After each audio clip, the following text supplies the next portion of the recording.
बहू का तकिया कलाम। सिद्धि की एक आदत थी। उसे इंग्लिश के शब्दों को अपनी हर बात के बीच में बोलने का बड़ा शौक था, खास तौर से स्टॉप। स्टॉप मम्मी जी, ये क्या कर रही हैं? बिल्कुल स्टॉप हो जाइए। कितनी बार कहा है कि किचन में कुछ भी सामान इधर उधर करने से पहले पूछ लीजिए। अरे क्या स्टॉप स्टॉप करती रहती है। तेरा बस चले तो पूरी दुनिया स्टॉप करा दे। और हाँ, सामान इधर उधर नहीं, मैं बस ये देख रही थी कि चीनी कहाँ है। चाय पीने की तलब थी। स्टॉप मम्मी जी, अब ये मत बोलिए कि आपको ये भी नहीं पता कि किचन में चीनी कहाँ होती है। सास को सिद्धि की बात बिना सर पैर की लगती है। वो उससे बहस नहीं करना चाहती, सो वहां से निकल जाती है। सिद्धि कमरे में। स्टॉप, मैं कहती हूँ बिल्कुल स्टॉप। मैंने कहा बिल्कुल स्टॉप। नहीं करता स्टॉप बिल्कुल। अरे यार, बिजली की वायर जोड़ रहा था, तुमने स्टॉप होने के लिए बोला और ये देखो क्या हुआ, करंट लग गया। अब करंट लगने पर चिल्ला रहा हूँ तो भी स्टॉप। अरे चाहती क्या हो तुम? स्टॉप, मैं क्या चाहती हूँ? अरे अब कैसे स्टॉप हो जाऊं? मेरा मतलब है स्टॉप स्टॉप। सिद्धि फिर चली जाती है सब्जी वाले के पास। भैया, वो बैंगन किलो और आलू 5 किलो। Stop stop.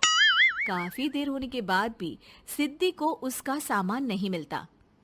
क्या है भैया, कब से बोल रही हूँ आलू 5 किलो, बैंगन 2 किलो, फिर दे क्यों नहीं दे रहे हो? भैया स्टॉप। बहन जी, मैं तो 2 मिनट में तोल दूं, लेकिन आप ही तो बोल रही हैं स्टॉप। अब इतनी तो अंग्रेजी हम भी जानते हैं ना कि स्टॉप का मतलब होता है कि रुक जाओ, तो रुक गए भाई। अरे यार, क्या लोग हैं। स्टॉप। अरे तोलो तोलो चलो। किसी तरह सामान लेकर सिद्धि घर आती है, जहां वो देखती है कि ढेर सारे मेहमान बैठे होते हैं। सिद्धि आते ही जोर से चिल्लाती है, स्टॉप! आप यहाँ सब कैसे? अरे अब कैसे स्टॉप हो जावे बहू, जितना आना था आ गए हम। अब हाँ, बैठिए ना। सासू माँ, आप बात करिए, मैं चाय बनाकर ला रही हूँ। सभी बात करने में लग जाते हैं कि तभी सिद्धि किचन से निकल कर आ जाती है।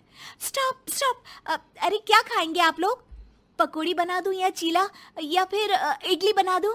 अरे जो मर्जी बना दो, बस ले आओ जल्दी से बहू, इन लोगों को निकलना है, कोई जरूरी बात करने आए हैं। अच्छा अच्छा, स्टॉप। सिद्धि स्टॉप वाला अपना तकिया कलाम बोलकर निकल जाती है, लेकिन थोड़ी देर बाद जब वो कमरे में चाय नाश्ते के साथ आती है तो जरूरी बात हो गई आप लोगों की, या मेरे डर से शांत हो गए कि चुप हो जाओ चुप हो जाओ, सिद्धि आ गई है। बोलिए ना।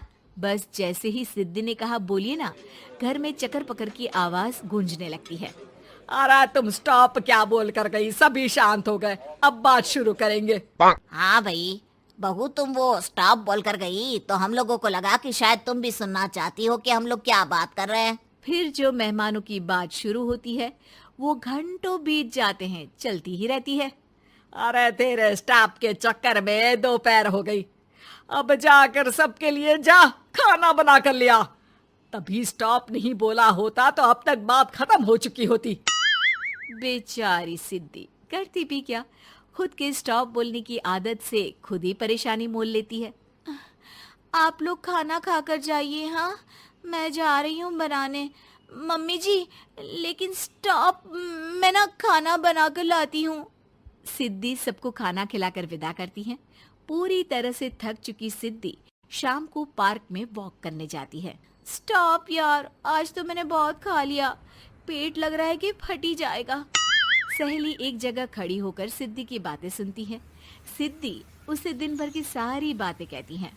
स्टॉप यार स्टॉप, चल मैं घर जा रही हूँ। सोचा था थोड़ा वॉक कर लूंगी, पेट हल्का हो जाएगा।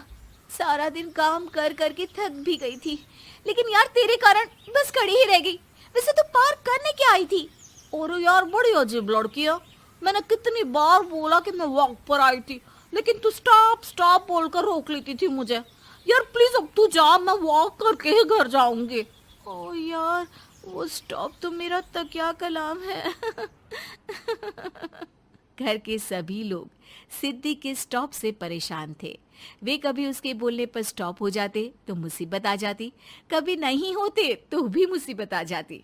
अरे मैं तो इस बहू के तकिया कलाम से परेशान हो गई हूँ। अरे कोई तो उसकी ये आदत हटाए। देखो माँ, ये जो आदत होती है ना, जब तक खुद की जान पर न बन जाए आदत छूटती नहीं। अरे उसकी जान पर बनाए उससे हमें क्या, हम लोगों के लिए तो ये परेशानी का कारण बनती ही जा रही है। उधर सिद्धि खुद सोचती है, अरे यार, पहले बाजार से देर, फिर दिन का सारा खाना, और फिर पार्क में मैं टहल भी नहीं पाई। क्या करूं? इस तकिया कलाम के कारण मैं खुद ही परेशानी झेल लेती हूँ। एक काम करती हूँ, आज से सोच समझकर बोला करूंगी। बहू स्कूटी उठाती है और निकल जाती है, लेकिन जैसे ही वो बीच चौक पर पहुंचती है, स्कूटी फिसल जाती है और वो नीचे गिर जाती है। हाय रे, कोई तो बचाओ, किसने टक्कर मार दी मुझे? कितना दर्द हो रहा है, कोई तो डॉक्टर के पास लेकर चलो। स्टॉप। बस जैसे ही बहू स्टॉप बोलती है, सारे वहीं रुक जाते हैं। बड़ी घमंडी औरत है, एक तो हम बचा रहे हैं, ऊपर से देखो स्टॉप बोल रही है। स्टॉप, कोई नहीं है क्या इस पूरे शहर में? बहू अपने तकिया कलाम की रट लगा कर रखती है। स्टॉप, कोई है? कोई स्टॉप?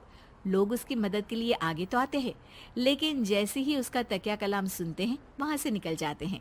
तभी कहीं से उसका पति लौट रहा था। वो बीवी को रास्ते में पड़ा देख हैरान रह जाता है। अरे तुम यहाँ, कितनी चोट लगी है तुम्हें? पति आसपास खड़े लोगों पर गुस्सा हो जाता है।